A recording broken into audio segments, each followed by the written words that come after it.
কিছু কিছু বুদ্ধিমান লোকের কাজ কি জানেন?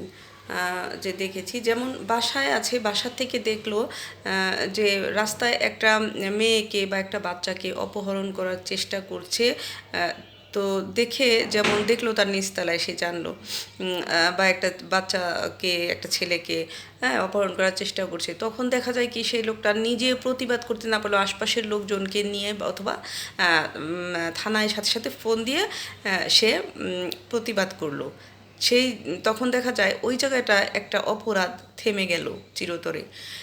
এরকম আমি অনেক দেখেছি, যেমন রাস্তাঘাটেও অনেক দেখা যায় মেয়েদের বিরক্ত করছে, উত্ত্যক্ত করছে।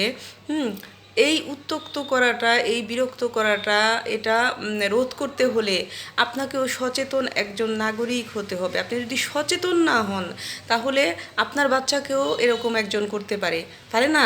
আপনার ছেলেকে করতে পারে, মেয়েকে করতে পারে। আপনি দেখে পাশ কাটিয়ে গেলেন যে একটা মেয়েকে উত্ত্যক্ত করছে, এটা খুব ভালো কোনো কথা না। আপনি সাহসের সাথে প্রতিবাদ করেন, আরও 10 জন এগিয়ে আসবে।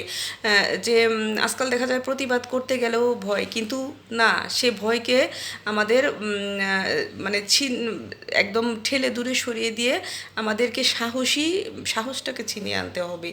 এরকম করতে থাকলে সবাই কিন্তু মানে যেমন যারা খারাপ লোক, দুষ্টু লোক, তারা কিন্তু ভয় পেয়ে যায়। তারা কিন্তু আর কখনো এরকম করতে পারবে না।